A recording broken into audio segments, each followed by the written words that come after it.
Bienvenidos nuevamente a Postmortem, otro episodio obituario, ¿no es cierto? Le damos la bienvenida a Marcelo, Aníbal y nuestro panelista ya estable, Iván. Tercera semana ya, muchas gracias. Saludos nuevamente a los caídos, Ignacio y Jorge, que esperemos se encuentren bien. Tercera semana ya. Puede ser grave, puede ser grave. Pero volverán, yo tengo fe que vuelvan. Ya que estamos en un contexto de elecciones, ¿no es cierto? Hay un tema que siempre sale un poco en las campañas, ¿no es cierto? Que tiene que ver un poco con la política, pero ya pasa a lo ético, ciertamente. Hay una falacia, ¿no es cierto?, que de hecho se denomina así, ¿no? Ad populum, que es como tratar de convencer mediante las emociones, ¿no? Como apelar al sentimiento, a cuestiones que no tienen nada que ver con el contenido, ¿no? Y probablemente si uno le pregunta a las personas por qué votan, ¿no? Muy poco se lee en el programa del candidato, ¿no? Lo más probable es que porque es simpático o hermoso, ¿no es cierto? Estupendo. Porque tiene instinto maternal, a lo mejor inspira, ¿no es cierto? No sé. Un poco preguntarles, ¿no es cierto?, si consideran válida esta estrategia, mejor demagógica, ¿no es cierto?, para algunos, ¿no? Para ganar votos en cierta medida, ¿no? ¿Es inevitable o se puede hacer de otra forma esto, ¿no? No sé cómo lo ven.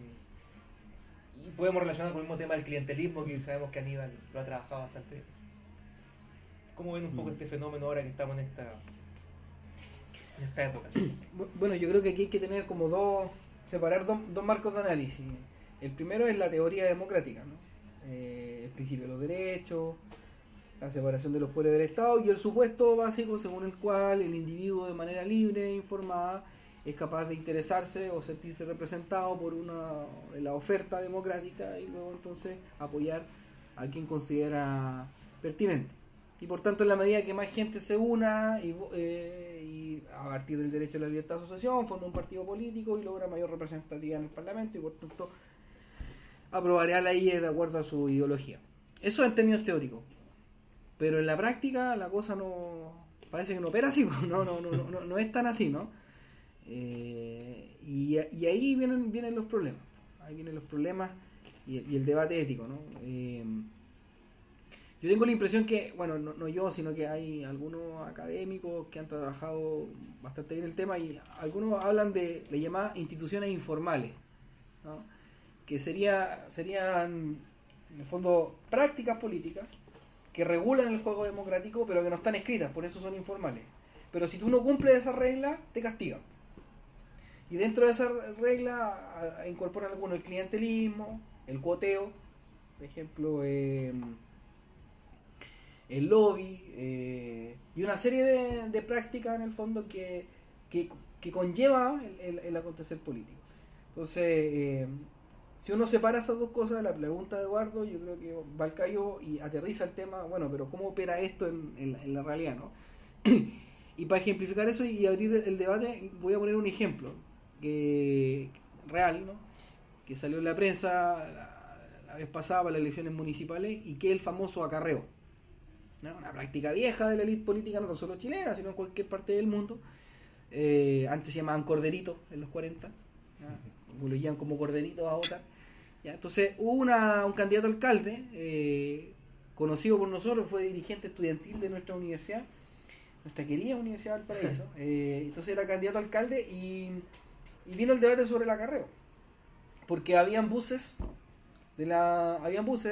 que llevaban a la gente a la urna a votar. Entonces, claro, desde la teoría democrática uno podría decir eso pasa ya a la libertad individual de las personas, ¿no es cierto? Y evidentemente hay una intención de quien acarrea a los votantes. No es anónimo. No es anónimo, justamente, ¿no? ¿Ya? Pero cuando entrevistan al candidato que estaba haciendo la práctica, fíjense lo que plantea. Él dice, perdón, pero si usted me pregunta si esta práctica es antidemocrática, yo le respondo que es todo lo contrario.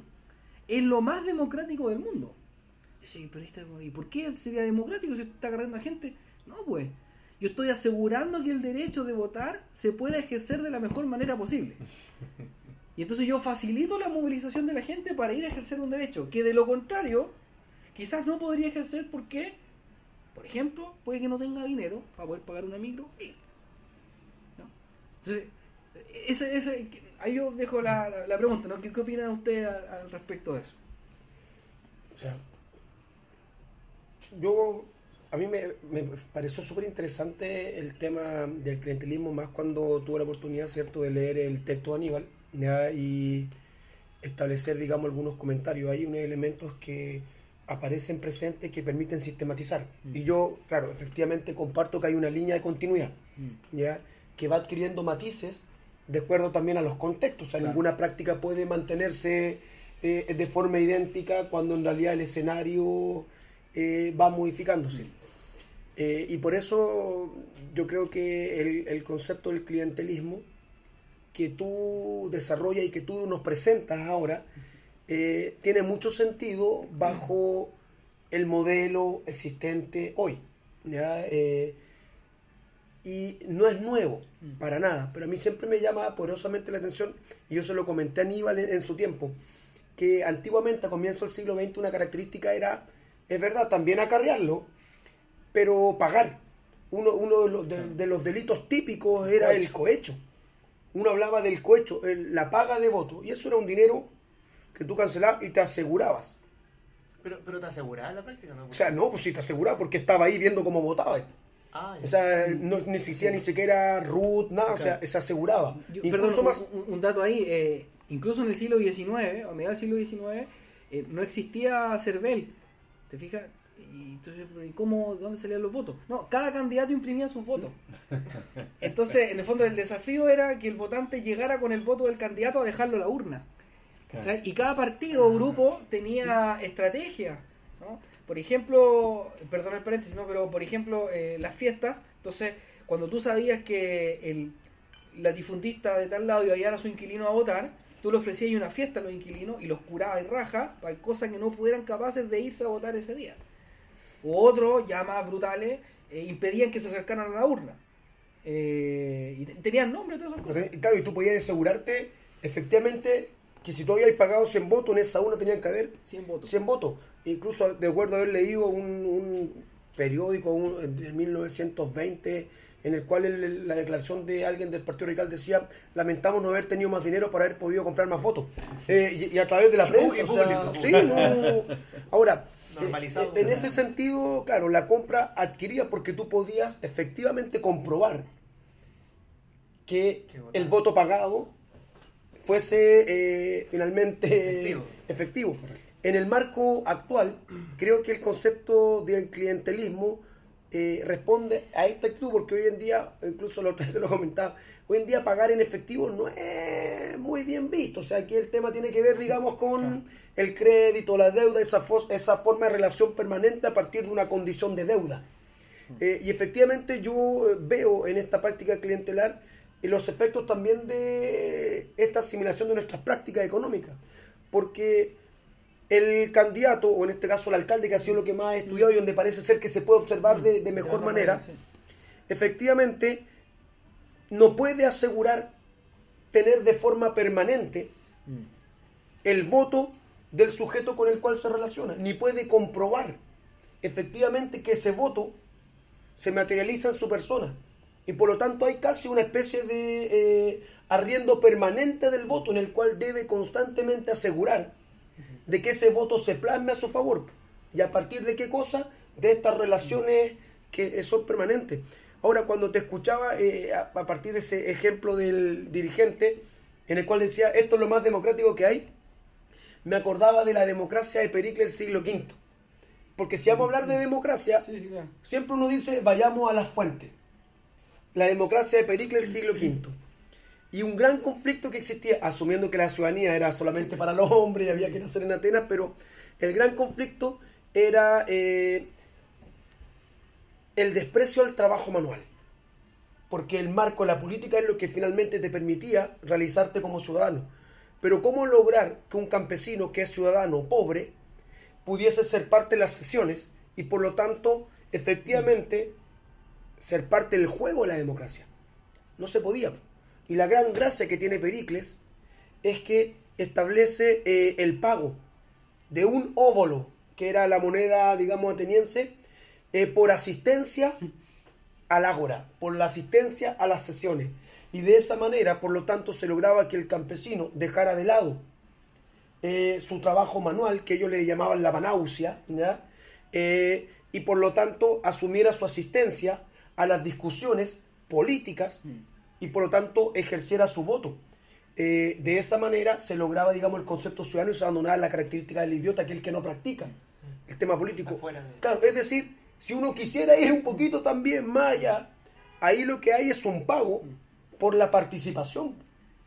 Y con la mejor intención. Y con la mejor intención, el hecho, ¿cierto?, de lograr una vinculación que bajo otras lógicas no se daría. Entonces, ahí también hay un elemento que no me había acordado, pero, o sea, esto estaría incluso, no sé si dentro de la esencia, pero sí dentro de las prácticas. Hay una cuestión ahí, o sea, dentro de todos los estudios de clientelismo, la tradición más fuerte es como la de la ciencia política, y que siempre asume en el fondo que ahí existen patrones, caudillos, digamos así, intermediarios, ¿no? Y los clientes. Entonces, lo que se asume siempre es que es una relación ultra vertical y entonces los patrones y con sus intermediarios agarrean a los votantes y lo llevan, y eso sería perjudicial para el desarrollo democrático, ¿no? Pero a partir de unos 6 años atrás, o quizás post 90 yo diría, comienza toda una nueva reflexión sobre el clientelismo y empiezan a poner el acento en los clientes en la investigación, ¿no? Entonces la pregunta y lo que evidencian ahí es que los clientes no son actores pasivos, sino que negocian su voto, obtienen beneficio a través de eso. O sea, ellos mismos son clientelistas. Sí, claro. Entonces, por eso lo que estoy tratando de hacer ahora es un poco decir, o pensar el clientelismo como pensar de manera histórica, y es pensarlo como una costumbre política. Es una práctica que se arrastra en el tiempo, que se aprende de manera consuetudinaria, y que en el fondo, si tú pones el acento, la mirada a los clientes les permite obtener beneficios para solucionar sus problemas concretos. Y, evidentemente, a la élite le permite reproducirse en el poder. Pero igual interesante lo que estés planteando porque estáis como trasladando la responsabilidad al votante. Sí, claro.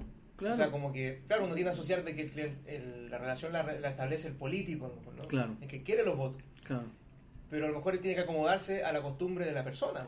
Sí, claro. De hecho, voy a contar una anécdota de trabajo de campo. Iba a entrevistar a un concejal.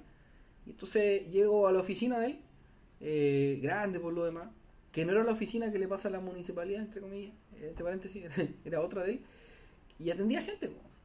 Y en la práctica común, los concejales lo que hacen es atender gente, solucionar los problemas de la gente. Una consulta. Sí. Algo así, sí. Llena. Entonces yo tenía hora para entrevistarlo, y la secretaria me dice, hola, ¿qué tal? Sí, yo soy tal persona, perfecto. ¿Sacó el bono? Claro, algo así. Entonces me dice, no, pero sabe que no lo va a poder atender. Mire, dése vuelta. Está lleno de gente. Entonces me dice, usted sabe, septiembre. Septiembre, ¿no? En septiembre, por ejemplo, una fecha tradicional donde van toda la gente a pedir cosas al concejal. En el marco de investigación hemos podido acceder a información como de cartas, por ejemplo, que escriben, piden desde toallas higiénicas, pasando a pega, juegos inflables, etcétera, ¿no? Entonces, ahí retomo la pregunta interesante que pone Eduardo, ¿no? O sea, bueno, pero ¿cuál y el problema ético ahí? ¿Qué tan ético es esto? ¿No? ¿Qué tan ético es esto? Entonces, yo tengo una mirada, pero no quiero matar. Quizá el problema es menor cuando le da la responsabilidad también al usuario. Claro, o sea, a mí lo que me interesa es entender que la relación clientelar es una relación y por tanto hay actores involucrados y no es no es pura dominación. Y responsabilidades. Justamente. No. Pero eso también quizás se entiende como la carencia de programas, ¿no es cierto?, de contenido en las campañas, ¿no? Bien interesante esa cuestión porque siempre se marca el quiebre con la dictadura, ¿no? Entonces uno podría pensar entonces que en un contexto donde alta ideologización y proyecto ideológico como eso en los 70, eso no se daría, porque la gente está leyendo los programas. Y la verdad es que las investigaciones demuestran que sí se daba. ¿Cuál es la diferencia? Que el entregar un bien o un servicio o un favor venía de la mano, o como dice un querido amigo, le llevaba a asumir un proyecto ideológico de transformación. Entonces, ¿puede haber competencia ideológica con clientelismo al mismo tiempo? Sí, claro. ¿Qué es lo que pasa hoy día? como hoy día, entre paréntesis, se ve un poco más desdibujado el campo ideológico y menos programático, aunque yo creo que hoy día es mucho más ideológico que en los 90, pero bueno, se ve así, el clientelismo se ve más brutal. Entonces se ve la canasta familiar y la imagen de la señora Juanita de Lagos, ¿no? Y entonces no ves ideología, ¿no? Pero bueno, si es una costumbre y una práctica, hay que ver cómo en un proceso de politización los candidatos tienen que enfrentarse a problemas. El mejor ejemplo es el Frente Amplio, ¿no? En las primarias del Frente Amplio votó menos gente que todos los votos que sacó Osandón. José Osandón. José Osandón. Además, qué buen detalle, además que no sabía nada. Un nombre socrático, ¿no? Solo sé que nada. Pero al respecto también, la pregunta respecto a cómo también está llegando la política a la gente, Claro. los programas. Claro. Tú ves, no sé, piensas en la señora Juanita, Mm. la figura del lago, ¿cierto? ¿Qué le queda a ella después de los debates? Ujú. ¿Qué le queda a ella después de lo que la prensa publica respecto a las discusiones? Mm. La pelea de Kast con Beatriz Sánchez, Claro. el ninguneo de Piñera con Marco Enrico Minami, Mm. y además la constante publicación de casos de corrupción en la política. Entonces finalmente la señora Juanita se queda con la imagen de el político es corrupto, es malo, son todos iguales, pelean entre sí, me quedo con este porque parece que es más buena onda. Claro. Entonces, efectivamente hay responsabilidades, pero hay una clase política, una élite también que necesita este estatus también para poder adquirir los votos, para seguir en el poder, etcétera. Sí. Ahora, ¿qué pasa, Aníbal, con...? Porque lo hemos centrado como en el ámbito más popular, ¿no es cierto? Claro. Donde quizás más sea el populismo, pero con la gente clase media que no necesita a lo mejor el favor por el voto, en el fondo rige la misma lógica, ¿no? Como que da la idea de las cosas que hace o no hace la persona. Marcelo. ¿Sabéis qué? Extrañamente uno podría pensar que no, pero sí. A partir de, digamos, algunas situaciones. Primero, no lo he mencionado, pero está presente en tu libro. Efectivamente, la práctica clientelar se puede entender como un elemento de continuidad, pero también responde a un proyecto político que está presente en la Constitución, porque finalmente es la reducción del poder del Estado, en el cual logra, digamos, que responsabilidades que eran estatales como derechos sociales pasen a ser entendidos como lógicas de negociación en el espacio comunal. Y ahí uno podría pensar bajo las definiciones no tan típicas de la república, asumiendo esto una república dentro, ¿en qué consiste? Ya uno siempre dice la cosa pública, pero en realidad ya Cicerón planteaba de que en realidad la república debe entenderse por lo que se afecta, el cómo afecta al pueblo, es decir, qué incidencia tiene en mi vida. Y en la práctica la gente tiende a ver que la incidencia puede lograr o mejorarse más en ese espacio local de relación directa, Claro. más que con una política. Es decir, aquí la política, incluso senatorial hacia arriba, ya es visto como algo muy abstracto. En cambio, cierto, la política que tú nos presentas a partir del marco de la comuna es una política concreta, que finalmente el proceso de negociación se resuelve y efectivamente... Casi vulgar, ¿no? Claro, se resuelve. Ahora, a mí, ¿qué me ha tocado poder observar a nivel, digamos, de la conformación de juntas de condominio? Que ya es otra cosa, es otro tema, pero en el cual también tenéis que tener las lucas, por ejemplo, para pensar en un pintado de todas las casas, o en realidad pensar en poner también estos juegos de entretención que tiene la gente en las plazas públicas para hacer deporte. Y aquellos que plantean, conozco a un concejal, no, y este concejal me dijo que pues elaboramos proyectos, me dice, y yo lo vi cuando fui parte de una de esas estructuras, en el cual te hacían llegar los modelos, los momentos en los cuales postular, y el hecho de que postula, total, no te preocupes, yo apadrino el proyecto, lo apadrino. Sí. Es decir, uno podría pensar que esta práctica clientelar es más propia del mundo popular, pero quizás no se mueve, o sea, las cosas que se juegan son distintas. Pero también La lógica es la misma. Pero la lógica es la misma. La lógica es la misma. A propósito de lo mismo, aprovecho de mandarle un saludo a David, un amigo mexicano, David Luján, que hoy día está en Texas allá chamullando el amigo.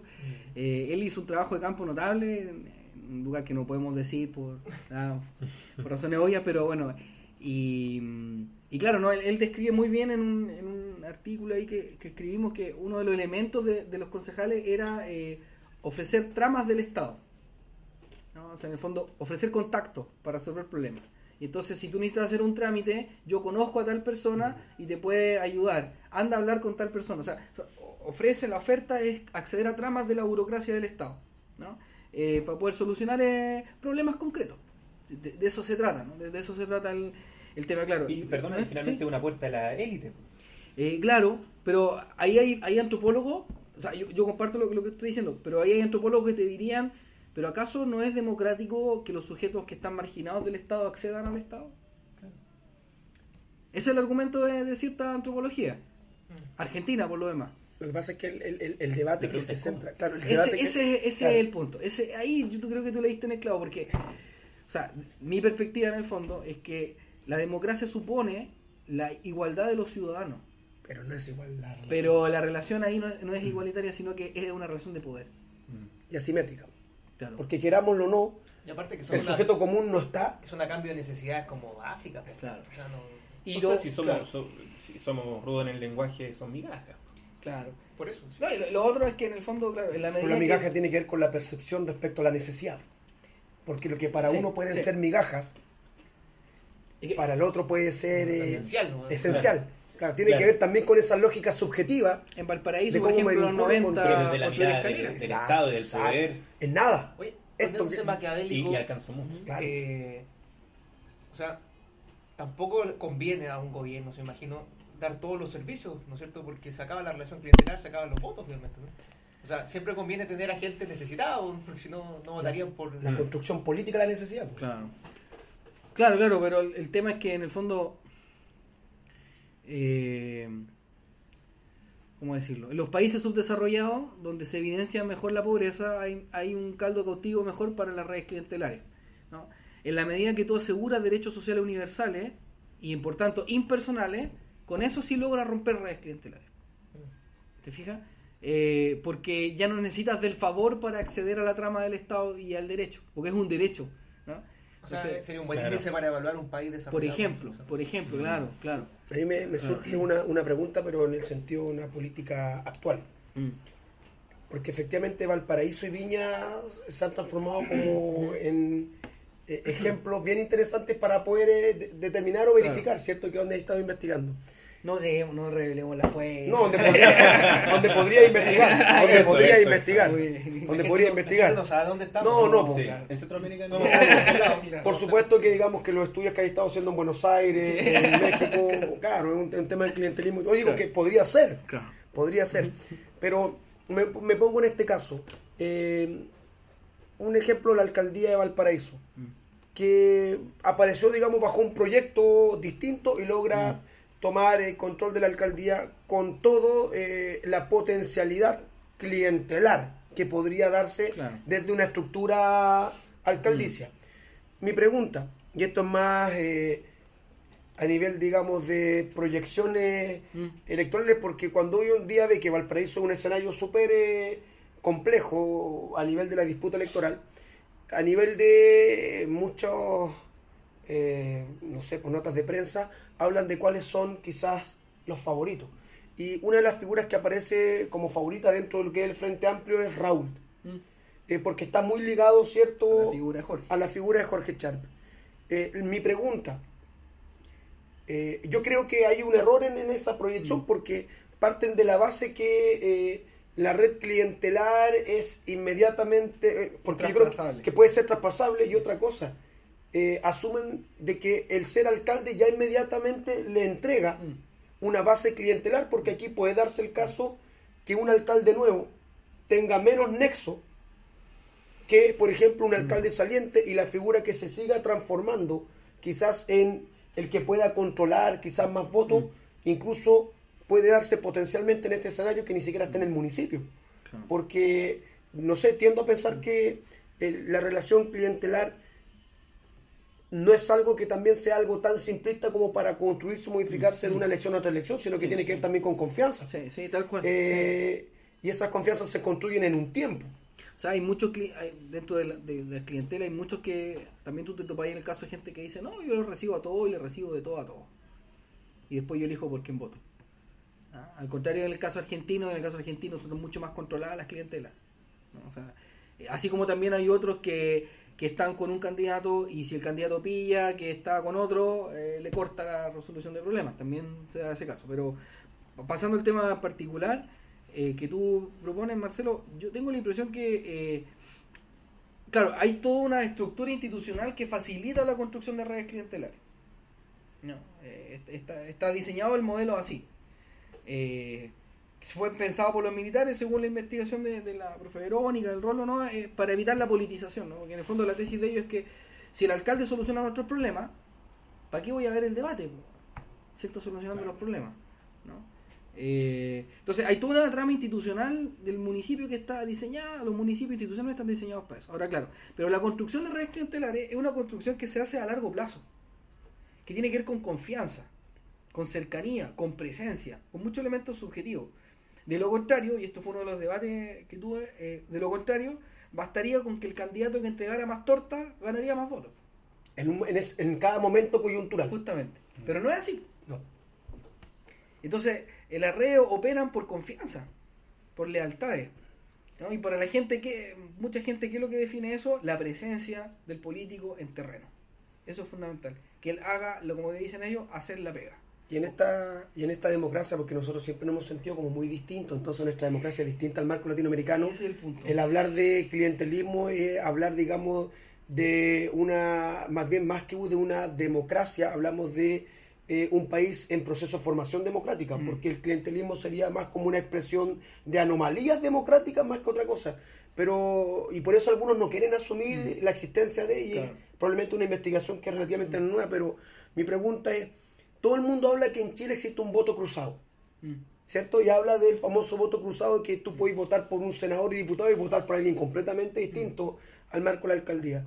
Sin ir de manera más profunda, ¿el voto cruzado para ti sería una expresión de la existencia del clientelismo? Sí, claro. Sí, es una expresión. Y lo otro es que, como las relaciones, sobre todo en el gobierno local, son tan personalistas, ¿no? Las clientelas se arman muy bien con la figura del alcalde, pero luego vienen las elecciones parlamentarias y entonces los parlamentarios tienen que atraer votos. Para eso la costumbre es negociar los votos con el alcalde, ¿no? Pero el problema pasa ahí, es que los parlamentarios tienen que asegurarse de que los votos del alcalde se le traspasen y no siempre pasan. Correcto. ¿Te fijas? Ahora, ¿de qué depende de que pase o no pasen esos votos? Como es personalista, depende de que el alcalde esté en terreno con sus operadores políticos moviendo los votos ese día. O en las pancartas en las calles. O en las pancartas en las calles. Pero O sobre en la todo grabación de la cámara en el momento electoral. Si ustedes se fijan, hace como un par de meses atrás, cuando venían las primarias a la derecha, Piñera por la prensa, como él tiene esta cuestión como gerente, sale por la prensa diciendo metas de votos para la primaria. De tantas cantidades de votos, la primaria es exitosa, ¿no? Si es más abajo, es nefasta. ¿A quién le puso la meta de los votos? A los alcaldes. A los alcaldes le puso la meta de los votos. Y a Lavín tenía la meta de mover tantos votos, y eso incluso le preguntaban a Lavín en un programa de radio, decía, sí, el presidente me puso, decía él, una meta alta, tengo que mover no sé cuántos votos. O sea, los que mejor controlan los votos son los alcaldes, y por eso pueden negociar. El problema que tiene, entre comillas, la característica del clientelismo en Chile, es que esa relación se corta o se empieza a desdibujar para las parlamentarias, y para las presidenciales, que son un poco más ideológicas. ¿Se fijan? Entonces, por eso es difícil. En cambio, antes del golpe, como había un proceso de ideologización más alta, sí se podían arrastrar de mejor manera votos. Y cada sector tenía sus parcelas, además de decir que la derecha y el Partido Conservador las tenían en el campo, los liberales tenían puestos copados, por ejemplo, el Ministerio de Economía para asegurar ciertos aranceles diferenciados para ellos y sus votantes, etc. Una pregunta, está acabando el tiempo, pero para definir un tema. O sea, el clientelismo se define entonces como un favor por voto directo. Por ejemplo, si un alcalde, un candidato hace una obra, por ejemplo, pública, eso no cuenta como un favor, ¿no es cierto? No cuenta como claro. No sería clientelar. No, claro. ¿A qué voy con eso? A la pregunta que hacía antes, ¿no es cierto? De que el clientelismo se asocia más con el mundo popular, por las necesidades básicas, ¿no es cierto?, que tienen, Claro. pero estaba la idea de que la gente de clase media, por ejemplo, también vota por una lógica parecida, pero en el fondo no sería entonces clientelismo porque no hay un favor directo. O sea, para que haya clientelismo, Tiene que haber tú algo... te tienes que evidenciar una red que cumpla, brutal lo que decir, pero que cumpla favores por voto y que trate de arrastrar esos votos. Ahí tiene una Porque red la persona clientelar. dentro del mundo popular o clase media puede decir, esto no es poco ético si es parte de la política. El político está para eso, ¿no? Es como... Bueno, para suplir mis necesidades. Si tú le preguntas a los dirigentes sociales, ellos te van a decir que primero las cosas siempre han sido así. Lo segundo es que, y ahí viene lo interesante, es que el deber del político es solucionar los problemas de ellos. O sea, la concepción es que el trabajo político implica solucionar sus problemas. Y fíjese, o sea, es una suerte, como diría Thompson, de economía moral, ¿no? Perdona, y se lo exigen a todos, al candidato a alcalde, al core, A los políticos. todos. A los Y ahí el políticos. Congreso pierde valor porque el Congreso no te soluciona los problemas, te crea problemas. Y por eso algunos Entonces, parlamentarios ahí- lo que hacen es tener que tratar de armar sus propias clientelas. Pero nunca tienen tanta adhesión como la tiene un alcalde. Porque no tiene el vínculo directo. Pero el problema es que la institucionalidad política chilena, el municipio es la última, el pelo de la cola del sistema político, porque no toma grandes decisiones. ¿Te fijáis? Y entonces esa es la relación que... Pero a nivel que local se es establece. vital. Pero a nivel local es vital. Claro, a nivel local es vital. Bueno. Eso es bueno. Se nos acabó el tiempo, muchachos. Un poco para cerrar un poco la idea inicial, ¿no? Pareciese que el clientelismo no es algo nuevo, ha sido como... Marcelo dio algunos datos, ¿no es cierto? Algo como histórico. Me parece que parte de la política el tema de la demagogia, el populismo, ¿no es cierto? Estas relaciones clientelares. Bueno, agradecer nuevamente la presencia de todos los contertulios. Ya nos veremos en una próxima sesión. Saludar a los que no están y esperar que se reincorporen. Gracias por escucharnos y por vernos también. Hasta luego.